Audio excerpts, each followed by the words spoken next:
रात का वक्त था। फोन में एक नोटिफिकेशन की आवाज़ सुनाई दी तो उसकी आंखें खुल गईं। काफी देर से वो सोने की कोशिश कर रहा था मगर नाकाम हुआ था। नींद उसकी आंखों से कोसों दूर थी। उठते हुए उसने तकिए के नीचे से अपना फोन निकाला। सबसे पहली नज़र वक्त पर गई। 11:28 हुए थे। फोन का नेटवर्क ऑन होने की वजह से वो नोटिफिकेशन प्रतिलिपि से आई थी।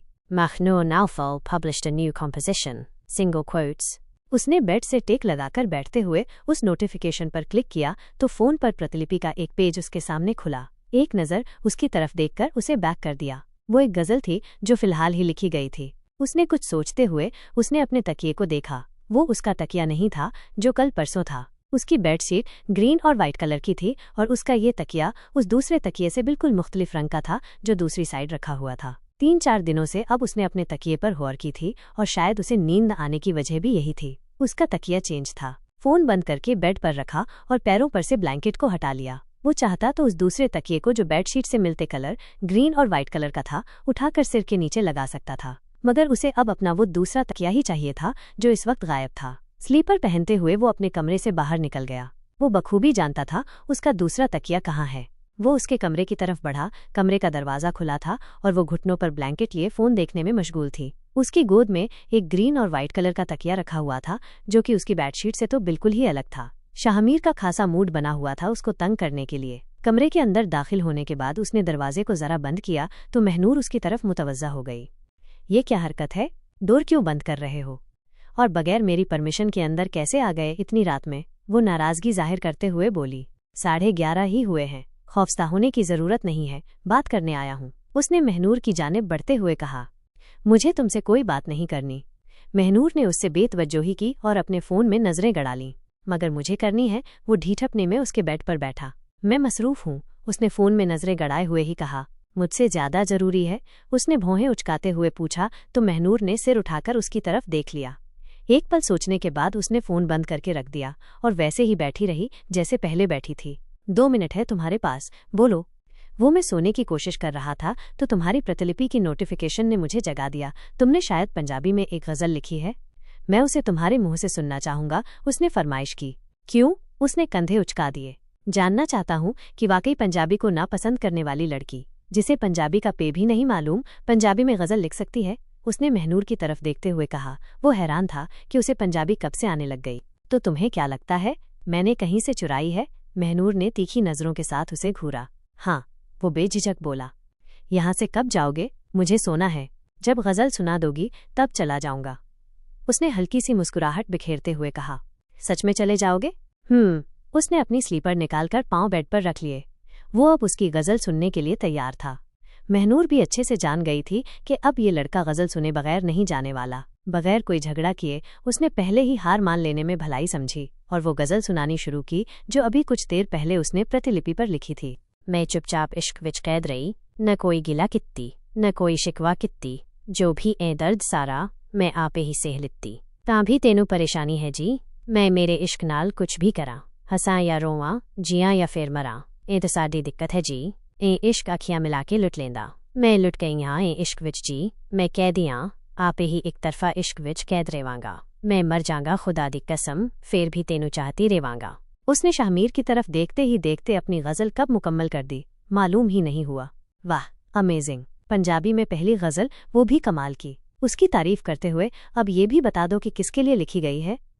उसने 2-3 बार एक साथ पलके झपकाते हुए शरारती अंदाज में पूछा। हालांकि वो जानता था तुम्हें अब जाकर सो जाना चाहिए, रात बहुत हो गई है। महनूर ने बात को पलटा। मुझे अभी तुमसे बातें करनी है, मुझसे बातें करोगी तो नींद नहीं आएगी, वो जिद्दी अंदाज में बोला। इतनी आसानी से अब वो उसका पीछा छोड़ने वाला नहीं था। क्यों करूं मैं तुमसे बात, क्या लगते हो मेरे? वो उसे घूरते हुए बोली। दोस्त था, कज़न हूँ, उसने बेसाख्ता कहा, मगर मुझे बात नहीं करनी। उसने तकिए को गोद से हटाकर सिर के नीचे लगाते हुए कहा और बेड पर लेट गई। तुम्हें पता है कल मैं अम्मी और अब्बू गुड़िया के यहाँ रिश्ता लेकर जा रहे हैं। महनूर ने जब ब्लैंकेट मुंह पर ओढ़ा तो वो बोल पड़ा। चुप हो जाओ, मुझे सोना है, वो ब्लैंकेट ओढ़े हुए बड़बड़ाई। तुम्हें ऐसा लग रहा होगा कि मैं तुमसे ये बात बताकर जेल्स करने की कोशिश कर रहा हूँ, मगर ऐसा नहीं है। मैं तुम्हें अपना दोस्त समझता हूँ और इसी नाते से तुम्हें बता रहा हूँ। शाहमीर ब्लैंकेट की तरफ देखते हुए बोला। क्या तुमने सुना नहीं मैंने क्या कहा? उसने चेहरे से ब्लैंकेट हटाकर शाहमीर को गुस्से में देखते हुए कहा। गुड़िया और मेरी इंगेजमेंट की पार्टी नहीं करेंगे, गुनाह होता है न, इसलिए सिंपल तरीके से सगाई करेंगे। शाहमीर ने अपना राग अलापते हुए तकरीबन जानबूझकर उसकी बात को इग्नोर किया था। तुम्हें एक बात समझ में नहीं आती? महनूर गुस्से में बोली। शाहमीर ने उसकी बात सुनकर ना में सिर हिला दिया। उफ अल्लाह! उसने गुस्से में बड़बड़ाते हुए सिर पकड़ लिया। सिर क्यों पकड़ा हुआ है? दर्द कर रहा है क्या? दवा लाकर दूं? उसने मासूम बच्चे की मानिंद सवाल किया। उसे महनूर को तंग करने में मजा आ रहा था। तुम यहाँ से चले जाओ, अपने आप ठीक हो जाएगा। मैं नहीं चाहती मेरे अम्मी अब्बू तुम्हें यहाँ देखें और कोई नई बात बने। महनूर ने उसे समझाने की कोशिश की। ये तो बड़ा मसला है, मगर कल तक सब ठीक हो जाएगा। तुम समझा देना अपने अम्मी अब्बू को, वो मान जाएंगे और नाराजगी खत्म कर देंगे। शाहमीर उसकी ओर देखते हुए गुजारिश की। मैंने पहले ही ये सोच लिया है, तुम्हें मुझसे ये बात कहने की जरूरत नहीं। अब प्लीज जाओ। महनूर ने उसके सामने हाथ जोड़ लिए। चला तो जाऊंगा, लेकिन वो उसकी तरफ झुकने लगा। क्या कर रहे हो? उसकी ऐसी हरकत पर महनूर को घबराहट हुई। वो समझ नहीं पाई कि शाहमीर क्या करना चाहता है। शाहमीर ने उसके पीछे बेड पर रखे हुए अपने तकिए को उठा लिया। इसके बगैर मुझे नींद नहीं आएगी, ले जा रहा हूँ, कहते हुए बेड से उठने लगा तो महनूर ने फौरन से तकिया अपनी तरफ खींचा। शाहमीर ने तकिए को कसकर पकड़ा हुआ था, जिससे तकिए के साथ साथ वो भी बेड पर उसके पांव के ऊपर गिर पड़ा। उफ, मेरे पैर! महनूर बड़बड़ाई। तुमने खुद मुझे गिराया है। उसके पांव पर से हटकर बेड पर बैठते हुए उसने तकिए को उसके हाथ से खींचकर अपनी सफाई पेश की। ये तकिया मेरा है, मुझे दो। महनूर ने उससे तकिया छीनने की कोशिश की। ये मेरे बेडरूम से चुराया गया है, मेरा है। शाहमीर ने अपनी तरफ खींचा। पिछले 3-4 दिनों से ये मेरे कमरे में है तो अब मेरा हो गया। महनूर तकिए पर अपना हक जमाते हुए बोली और अपनी तरफ खींचने लगी। दोनों तरफ से खींचातानी हो रही थी। दोनों ही आसानी से इस तकिए को छोड़ने वाले नहीं थे। ऐसे तो मैं भी आधे घंटे से तुम्हारे कमरे में हूँ, तो क्या मैं भी तुम्हारा हो गया? एक झटके के साथ अपनी बात कहते हुए उसने तकिए को छीनकर महनूर के हाथ से छुड़वाया था। वो तकिए को कसकर पकड़े बेड से खड़ा हुआ और वहां से जाने के लिए कदम बढ़ाए। महनूर उसकी तरफ ही देख रही थी, ये बात उसने महसूस कर ली। दरवाजे तक बढ़ने के बाद उसने पीछे मुड़कर देखा। अगर तुम चाहो तो रुक सकता हूँ, शाहमीर ने उसे तंग करने वाले अंदाज में पूछा। कोई जरूरत नहीं है, वो बेरुखी के साथ बोली। मुझे भी कोई शौक नहीं चढ़ा हुआ अपनी बेइज्जती करवाने का। मुंह बनाते हुए वो उसके कमरे का दरवाजा तेज आवाज के साथ बंद करके वहां से चला गया। अब्बू, 2 दिन हो गए हैं आपको उनसे नाराज हुए। आपको मालूम है नबी करीम सल्लल्लाहु ने क्या फरमाया था? 3 दिन से ज्यादा नाराजगी नहीं रखनी चाहिए, गुनाह होता है। और वो शाहमीर के लिए लड़की देखने जा रहे हैं। आप तीनों भाई हमेशा एक दूसरे के साथ रहे हैं, कभी नाराज नहीं हुए, और अगर आप अपने बच्चों की वजह से नाराज रहेंगे तो यूं अच्छा नहीं लगता। और मैं शाहमीर के फैसले से खुश हूँ। मुझे अच्छा लग रहा है कि वो अपने लिए स्टैंड ले रहा है। एटलीस्ट उस लड़की को धोखा नहीं दे रहा, उसके वादों को पूरा कर रहा है। महनूर नौफल के पास बैठी प्यार से उन्हें समझाने की कोशिश कर रही थी। और तुम्हारे दिल का क्या? नौफल ने भौहें उचकाते हुए सख्त अंदाज में पूछा। मेरा दिल? वो तो उसे खुश देखकर ही इत्मीनान में होगा न अब्बू, और इत्मीनान खुशी से ज्यादा जरूरी है। महनूर ने अपने दिल की बात उनके सामने रखी। तो क्या तुम किसी दूसरे लड़के से शादी कर लोगी जिससे मैं कहूँ? नौफल ने उसकी ओर देखते हुए सवाल किया। हाँ, कर लूंगी, वो बेसाख्ता बोली। उसके पास कोई ऑप्शन भी तो नहीं था। खुश रहोगी और खुश रख लोगी अपने होने वाले शौहर को? उन्हीं के पास खड़ी रुखसाना ने महनूर से पूछा। हाँ, उसने सिर उठाकर उनकी ओर देखते हुए कहा। वो दोनों बेड पर बैठे हुए थे और रुखसाना खड़ी हुई थी। वो अभी अभी काम से फारिग होकर बाप बेटी की बातें सुनने आई थी और बातों को सुनने और करने में इस कदर मसरूफ हो गई थी कि बेड पर उनके पास बैठने का ख्याल ही नहीं आया। प्रॉमिस करो कि मैं जिससे कहूंगा उससे शादी कर लोगी? नौफल ने आस भरी नजरों से उसकी तरफ देखा तो उसने उनकी तरफ देखते हुए हाँ में पलकें झपका दी। प्रॉमिस। फिलहाल के लिए उसके पास ये एक ही ऑप्शन था जो कि बाद में होना ही था, चाहे वो इससे खुश रहे या नहीं। क्या आप लोगों ने कोई लड़का देख लिया है? महनूर ने उनसे प्रॉमिस करने के बाद पूछा। इतना तो वो अच्छे से जान गई थी कि इस प्रॉमिस के पीछे यही वजह है। हाँ, मगर अभी सलमान और यूसुफ से मिल लेता हूँ, वो मेरा वेट कर रहे हैं। आज शाम में फ्री होकर तुमसे इस बारे में बात करूंगा। कहते हुए वो बेड से उठ खड़े हुए। कमरे के बाहर वो लोग बेसब्री से उनका इंतजार कर रहे थे। सब शाहमीर के इस रिश्ते की बात पर राजी थे, सिवाय नौफल को छोड़कर, और अब वो भी मान गए थे। क्या हुआ? क्या सोचा? यूसुफ ने उनके कमरे से बाहर निकलते ही सवाल किया। मैं खुश हूँ। शाहमीर बेटे के लिए, वो तो बस अपनी बेटी का सोचकर जरा दिमाग घुमा हुआ था, वो भी अब खुश है। नौफल ने मुस्कुराते हुए उनसे कहा। लो भाई, मिलो इसी बात पर गले। यूसुफ हंसते हुए बोले और उनके गले लग गए। इसी के साथ ही सब हंस पड़े। सब शाहमीर के लिए खुश थे और महनूर के लिए जरा उदास। आखिर वो भी तो इसी घर की बेटी थी। लड्डू लेकर ही आना अब वहां से, नौफल ने शाहमीर की तरफ देखते हुए कहा। हाँ जरूर, वहां के लड्डू बहुत अच्छे हैं। शाहमीर हंसते हुए बोला। महनूर उन सब की बातें सुनते हुए उन्हें देख रही थी। है कहाँ की वो? ये तो बताया ही नहीं था तुमने मुझे। महनूर शाहमीर की बात सुनकर मुस्कुराते हुए बोली। उसके अंदर एक बहुत बड़ा तूफान था जिसे वो एक मुस्कुराहट के साथ थामे हुए थी। गजुओं की बस्ती। शाहमीर के कुछ कहने से पहले ही बिल्किस बोल पड़ी। शाहमीर बिल्किस का जवाब सुनकर उनकी तरफ देखने लगा और बगैर किन्हीं तासुरात को चेहरे पर लाए महनूर के अगले सवाल का इंतजार किया। ये तो वही जगह है न जहाँ बॉर्डर है? मैं गई भी थी एक बार, वो फौरन बोली। यकीनन ये वही सवाल था जिसका शाहमीर को इंतजार था। हाँ, गुड़िया वहीं की है, शाहमीर ने बत्तीसी दिखाते हुए जवाबन कहा। अच्छा, वो धीमी सी हंसी बिखेरते हुए बोली। सब्र कर लेना, जो भी मैंने तुमसे कहा, जो भी हुआ उस पर मुझे यकीन है तुम्हें मुझसे बेहतर लड़का मिलेगा, शाहमीर ने उसकी तरफ देखते हुए कहा। इंशाअल्लाह, शाहमीर की बात सुनकर सब बोले सिवाय महनूर को छोड़कर। चलोन, लेट हो रहे हैं, चले भाई साहब, बिल्किस ने वक्त का ख्याल करते हुए सलमान साहब की तरफ देखते हुए कहा। तुम भी चल रहे हो ना? सलमान साहब ने अब नौफल की तरफ देखा। चले जाएं अब्बू, बहुत अच्छी जगह है, महनूर ने नौफल की तरफ देखते हुए कहा तो वो और कुछ न कह सके और जाने के लिए तैयार हो गए। उन्होंने महनूर की बात का मान रखा था। सलमान साहब, नौफल, यूसुफ, बिल्किस और शाहमीर गाड़ी में एक साथ रवाना हो गए। घर में पीछे छोड़ गए रुखसाना, सलीमा, हफ्सा, ज़िशान और महनूर को। रुखसाना और सलीमा अपने अपने कामों में लग गईं। ज़िशान भी बाहर खेलने के लिए चला गया। हफ्सा महनूर के साथ उसके कमरे में बैठी थी। ये इंतजार कर रही थी कि कब वो अपनी गज़ल पूरी करके पब्लिश करे और कब उसकी तरफ मुतवज्जा हो। वो उससे कोई ज़रूरी बात करना चाहती थी शायद। लिख ली क्या? हफ्सा ने तंग आकर पूछा। वो पिछले आधे घंटे से उसके कमरे में यूं ही बैठी थी। हाँ, ये हुआ, पब्लिश कहते हुए महनूर ने बटन पर क्लिक किया तो उसकी गज़ल पब्लिश हो गई। इसके बाद उसने फ़ोन को बंद करके साइड में रख दिया। बोलो, क्या बात करनी थी अब? उसने हफ्सा की तरफ तवज्जो दी। ख्याल आ ही गया अब तुम्हें मेरा, मुंह बनाते हुए। अब वो गज़ल पढ़कर सुनाओ जो लिखी है, फिर बात शुरू करते हैं, हफ्सा ने फरमाइश की। तुम बाद में खुद पढ़ लेना, उसने इस बात को टालना चाहा। सुनाने में क्या दिक्कत है? हफ्सा इतनी आसानी से अब उसका पीछा छोड़ने वाली नहीं थी। ओहो, सुनाती हूँ, महनूर ने गहरी सांस लेकर छोड़ी और फिर गज़ल सुनानी शुरू की।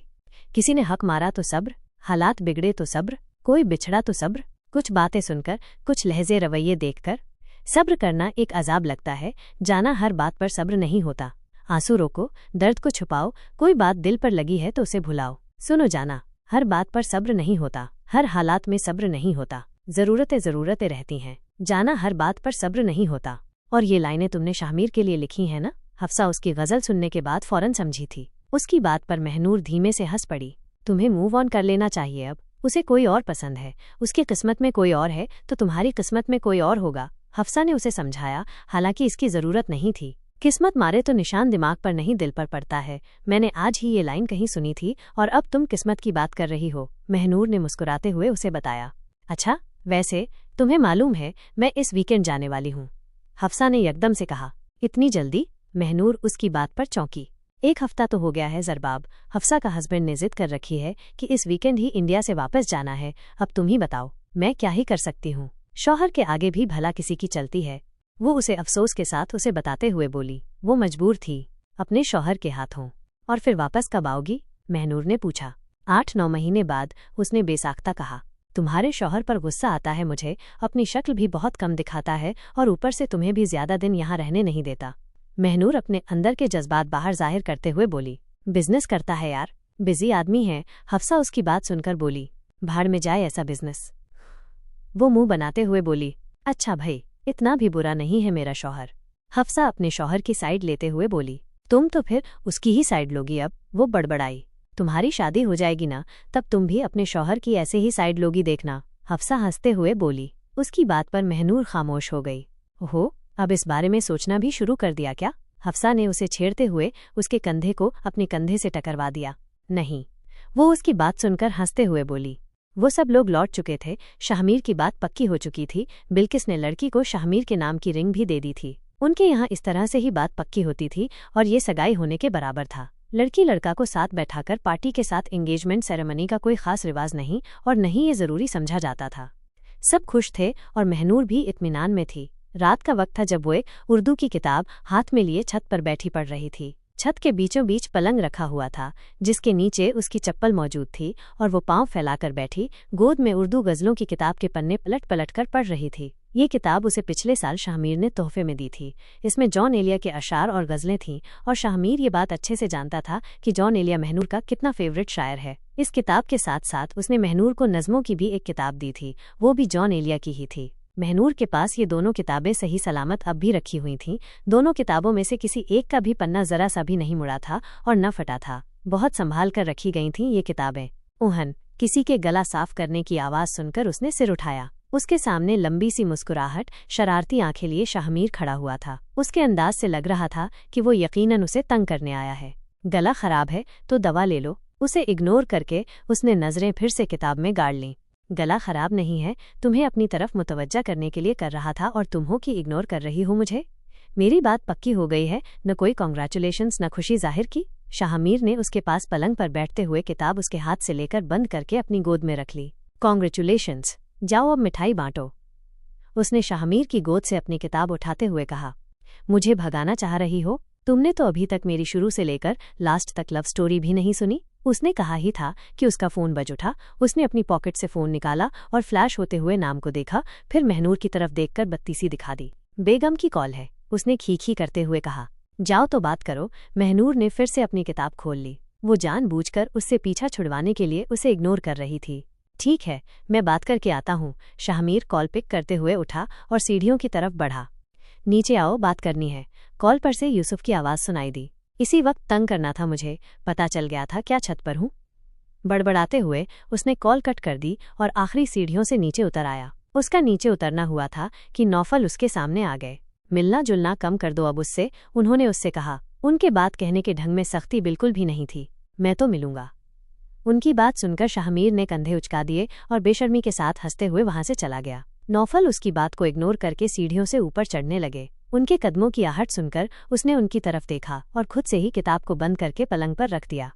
यहाँ अकेले क्यों बैठी हुई है बेटा? नौफल ने उसके पास बैठते हुए प्यार से पूछा।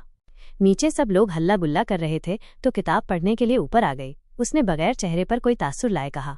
अच्छा, वैसे मुझे तुमसे एक बात करनी थी। नौफल ने उसकी ओर देखते हुए कहा। उन्हें इस वक्त अपने पास बैठा देख कुछ तो उसने अंदाज़ा लगा लिया था कि वो उससे क्या बात करने आए हैं। बोले, मेरे दोस्त रशीद को जानती हो न? वो जो मेरे ऑफिस में काम करता है, हमारे घर भी आया था एक दो बार। नौफल ने उसे याद दिलवाने की कोशिश करते हुए कहा। हाँ, उसने कहा। वो अब इंतज़ार कर रही थी कि नौफल बात को पूरा करे। उसका बेटा है शाहनूर, बैंक मैनेजर है, तुमसे 3 साल बड़ा है। रशीद ने कल मुझसे तुम्हारा रिश्ता मांगा था अपने बेटे के लिए, तो मैंने सोचा कि तुमसे पूछूं। नौफल आगे कुछ कहते उससे पहले ही वो बोल पड़ी। मुझे अभी शादी नहीं करनी अब्बू, मगर मैंने तो अभी कुछ देर पहले उन्हें हाँ कह दी है। नौफल ने उसकी बात सुनते ही चौंक कर कहा। वो भी ताज्जुब में उनकी तरफ देखने लगी। बगैर उससे पूछे हाँ कह दी? तुमने मुझसे प्रॉमिस किया था ना कि मैं जिससे कहूँगा तुम उससे शादी कर लोगी, तो मैं उन्हें हाँ कह दी। और अब तो ये बात सबको मालूम हो गई है उनके घर में। वो लोग कल हमारे घर आने वाले हैं। बात पक्की करके शादी की डेट भी फिक्स कर देंगे। नौफल उसे सिर्फ बता नहीं रहे थे बल्कि अपना फैसला सुना रहे थे। वो हैरानी से उन्हें तकती रही। क्या ये कोई मजाक है? उसने हैरत में कहा। हरगिज नहीं, ये हकीकत है और हम तीनों भाइयों ने इस बारे में बात की है और ये तय हुआ है कि तुम्हारी एंगेजमेंट के बाद शादी की डेट भी शाहमीर के साथ फिक्स कर देंगे। शाहमीर की शादी 2 महीने बाद फिक्स होने वाली है। शाहमीर को शादी की जल्दी है। शादी के बाद 3 महीने यहाँ रहेगा, फिर वापस चला जाएगा और हमने सोच लिया है कि तुम्हारी भी उसी में कर देंगे। 2 शादियां एक साथ होंगी तो खर्चा कम होगा। तुम्हारा क्या ख्याल है? उन्होंने भौहें उचकाते हुए उससे पूछा। मेरा ख्याल? वो कुछ कह न सकी। क्या वाकई ये हकीकत थी? उसके अब्बू बगैर उससे पूछे ऐसा कैसे कर सकते थे? उसकी जिंदगी का फैसला खुद ही कर लिया और सब राजी भी हो गए। उसका दिल कट रहा था, सिर्फ वही जान सकती थी कि वो कैसे अपने जज्बातों को अपने अंदर थामे हुए है। तुम राजी हो ना बेटा? मुझे यकीन है तुम मेरा सिर नहीं झुकने दोगी। वो एक आस भरी नजरों से उसे देख रहे थे। उनकी बातों पर यकीन कर पाना उसके लिए मुश्किल हो रहा था। एक तरफ वो उसे अपने दिल की बात कहने को कह रहे थे और दूसरी तरफ अपनी इज्जत रखवाने को। वो क्या करे? कंफ्यूज हो गए। उसे शदीद दुख हुआ। उसने अपनी जिंदगी में कभी ये तवक्को नहीं की थी कि उसके अब्बू उसकी मर्जी के बगैर कभी उसकी जिंदगी का फैसला करेंगे। मैं क्या कहूँ अब्बू, मुझे कुछ भी समझ नहीं आ रहा। आपको इतनी जल्दी क्यों हो गई है मेरी शादी की? क्या मैं आप पर बोझ बन गई हूँ? उसकी आंखें नम हो गईं। उसका दिल चाह रहा था कि वो फुट फुट कर रोए। वो ये बात तो अच्छे से जान गई थी कि उनकी बातें किसी भद्दे मजाक का हिस्सा नहीं है। नहीं बेटे, बेटियां माँ बाप पर कभी बोझ नहीं होती। तुम ही सोचो, कभी न कभी तो तुम्हारी शादी करनी ही है ना, तो अभी क्यों नहीं। और हर बाप की बेटी ब्याह कर जाती है, बेटियों को अपने घर से रुखसत होना ही पड़ता है। वो उसके सिर पर हाथ रखकर प्यार से समझाने लगे। मैं कल उन्हें आने के लिए हाँ कह दूं? वो उसके जवाब के मुंतजिर थे। हालात महनूर के समझ से बाहर थे। अभी तो वो शाहमीर के दुख से भी बाहर नहीं निकली थी कि एक और आजमाइश उसके सामने थी। वो खामोश गर्दन नीची किए अपने आंसुओं को रोकने की कोशिश करने में लगी थी। मैं समझ गया, खामोशी का मतलब हाँ होता है। अच्छा ठीक है, मैं जाता हूँ, और भी काम है। वो मुस्कुराते हुए बोले और उसके सिर को प्यार से चूमकर पलंग से उठ खड़े हुए और तेज कदमों के साथ सीढ़ियों से नीचे उतरते हुए वो छत से नीचे चले गए। नान, वो और अपने जज्बातों को जब्त न कर सकी और सिर पकड़कर रोने लगी। काश आप समझ पाते अब्बू, कुछ खामोशियां बर्दाश्त और सब्र के लिए इख्तियार की जाती हैं, कुछ खामोशियां चीखती हैं। सिसकते हुए वो खुद में ही बोली। आंसू लगातार उसकी दोनों आंखों से बहते हुए उसकी गोद में कुर्ते पर गिरते हुए अपना निशान छोड़ रहे थे। नूरी तेजी के साथ उसकी ओर कोई बढ़ा था। ये आवाज सुनते ही उसने फौरन अपने आंसू पोंछ लिए। उसने उसके कदमों की आवाज नहीं सुनी थी। वो अपने दुख में इस कद्र डूब गई थी कि उसे शाहमीर के कदमों की आहट तक न सुनाई दी। तुम रो रही हो? वो उसके पास बैठते हुए उसके चेहरे को गौर से देखकर पूछा। नहीं, कहते हुए पलंग से उठ खड़ी हुई। तुम्हारी सगाई फिक्स हो गई, इसलिए रो रही हो ना? यार, तुम्हें मूव ऑन कर लेना चाहिए। वो भी उसके पीछे पीछे पलंग से उठते हुए उसके सामने आ खड़ा हुआ।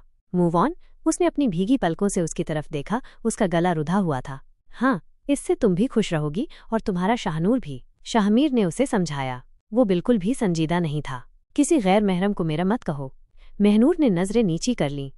मंगेतर बन गया है तुम्हारा, शाहमीर ने गोया उसे याद दिलाया। निकाह से पहले हर मर्द नामहरम होता है, उसने अपने लफ्जों पर जोर देते हुए कहा। अच्छा, मैं भी नामहरम हूँ मतलब? फिर मुझसे मोहब्बत क्यों? शाहमीर उसके जख्मों पर नमक छिड़कने का काम कर रहा था। मोहब्बत पर इंसान का इख्तियार नहीं होता। अगर मेरे बस में होता तो तुम्हें नामहरम से महरम बना लेती, मगर तुम मेरे हक में नहीं हो। महनूर ने बेतासुर अंदाज में उसकी बात का जवाब दिया। तो भूल जाओ मुझे और मेरी मोहब्बत को। शाहमीर जानबूझकर उसके साथ ऐसा रवैया और लहजा बनाए हुए था ताकि वो उससे मोहब्बत करना छोड़ दे। मगर वक्त तो लगता है, वक्त को जख्म भरने में वक्त तो लगता है। तुम्हें चाहती थी, तुम्हें चाहती हूँ और तुम्हें ही चाहती रहूंगी। फिर चाहे मुझे किसी और से मोहब्बत हो जाए, तुम मेरी पहली मोहब्बत रहोगे। तुम्हें चाहना, तुम्हें ही चाहते रहना मेरी आदत है और आदतें न छोड़ी जाती हैं न छूटती हैं। उसने शाहमीर की आंखों में देखते हुए कहा। उसके दिल की धड़कनें बढ़ गई थीं। छूट जाती हैं। हमारी जिंदगी में एक ऐसा वक्त आता है जब हमारी सारी आदतें छूट जाती हैं, शाहमीर मुस्कुराते हुए कहा। जिस अजियत से मैं गुजर रही हूँ, इस हिसाब से खुदा करे कि वो वक्त अभी आ जाए। गुस्से में ये बात कहते हुए वो शाहमीर के कंधे को अपने कंधे से धक्का देते हुए वहां से चली गईं। उसकी आंख से आंसू की बूंद निकलकर गाल पर लुढ़क आई। वो सीढ़ियों से नीचे उतरने लगी। सीढ़ियों की ओर बढ़ते हुए वो उसे सीढ़ियों से नीचे उतरते देखता रहा और एक शरारती अंदाज में हंस पड़ा।